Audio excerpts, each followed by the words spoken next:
What's good, yo? So today I'm gonna be showing you guys how I made my point forward build on NBA 2K20. This build's actually really cheesy. I run on the twos a lot with a rebounding wing, or sometimes even a sharpshooter facilitator. That way I'm guarding the center, which makes it really hard for them to guard me because I have like a 94 speed, and since I'm so tall, I can just rim run a lot. And yeah, it's a cheesy build. I'll show you guys how I made it, and let's get into it. So you want to go small forward, of course, and for the skill breakdown, you obviously want to go with the all playmaking pie chart, all orange, all yellow. For the physical profile, you want to go with the all speed, of course. We're going to end up getting like a 90-some speed, and you'll see in a minute. Ball handle, max out. Pass action, max out. And I brought in my post moves just enough to get 30 playmaking badges. That way, when I use it in the rec, which I do a lot, I could set up my teammates better, and I get the most playmaking possible, you know. The post fade, you want to bring it down just enough to get 15 badges, and there you go, we're done that. Now for the defense, you want to max out your defensive rebound, you want to max out your blocks, your steals, your lateral, your perimeter, and I brought up the offensive rebound just enough so I could get 8 playmaking badges, which is perfect, honestly. You could go even more and get 9 if you'd like. You just lose a lot on finishing, so I don't know if you really want that. But yeah, I went with 8 defensive badges. Defense on this game is actually really important. And especially since I'm 6'6", I'm going to be guarding bigger players a lot. So I need the most defense possible, of course. And now I just use the rest on finishing, get that 76 driving dunk. And then I got the 68 driving layup. It's not the best since I'm rim running a lot, but at the same time, those attributes are doing well somewhere else. So if you're smart with it, you can use a 68 driving layup. And you got to take into account the fact that you can get the 95 bonuses and all that. So we'll be set. Alright, so for the height, this is where it's a game changer.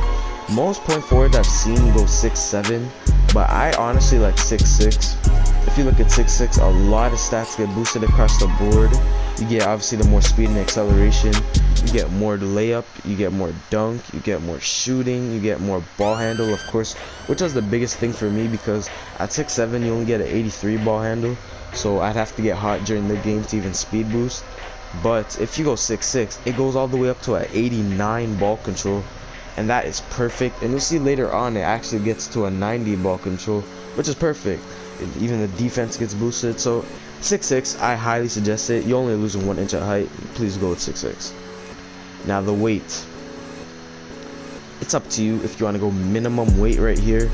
It honestly might be the smartest thing. You're only losing interior defense. You're not going to be interior, like defending on the interior that much. You lose strength as well, but it's not that important. You gain lateral, of course. You gain acceleration. Like I said, you'll have a 90+ speed. So I'm just going to go 180, of course. Alright, now for the wingspan, a lot of people I've seen with this build, like they go minimum or sometimes even maximum. It's not worth it. Keep it at default. If you go too low or too high on your wingspan, you're gonna get a mid-range playmaker as your build name, but obviously the build is a point forward.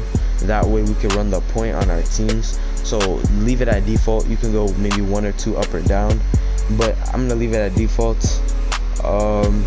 Yeah, actually no, I did go 1 down still to get the 90. Yeah, I went 1 down, so I have a 90 actual ball handling.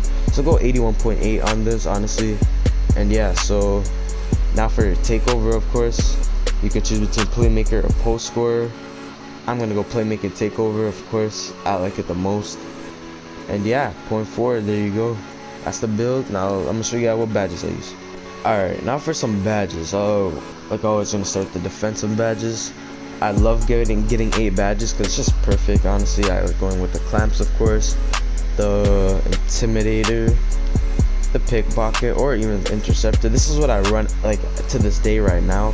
I always change it around though, so yeah. Alright, now this is the bread and butter in my opinion. Quick first step, you need handles, you need dimer, of course, floor general, obviously. I like running flashy passes, especially on the twos, because when I'm isoing, the way I ISO is I rim run a lot. So whenever I rim run, obviously the other person is gonna help out. So when they help, I can dot my rebounding winger sharp facil, like I said. And I don't usually just dot them. I use flashy passes because they always have shooting takeovers, so it helps them get their takeover faster. And it's just a cheesy method. Anyone who knows about the flashy passer badge knows how cheesy it really is. Obviously you want to get tight handles, you don't want to get ripped. And then unpluckable, sorry, yep, you want those 2 badges.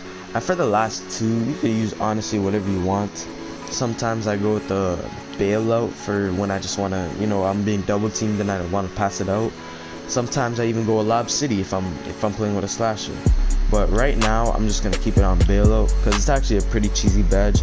Once you're being double teamed, you could just pass it out of it, and it ups your chances for not going out of bounds. Mix that with the 95 pass accuracy that I have, you'll be all set. Shooting badges, like I said, we get 5 shooting badges, so perfect. Quick draw, range extender, Green Machine, Catch and Shoot, and Deadeye. This is what I run. Sometimes I like to switch up to Deadeye and go Hot Zone Hunter, but sometimes obviously I'm gonna miss a lot of shots and I won't have those hot zones. So you can switch it up with Volume, you can switch it up with Deadeye, like I said. It's whatever you want, but yeah, that's what I go with. And then for the last finishing badge, just go with Fancy Forward. But yeah, that's the build. Hopefully you guys enjoyed it. Make sure as always you like, comment, do all that good stuff. I'll make more build videos in the future, and I'll catch you later. Peace.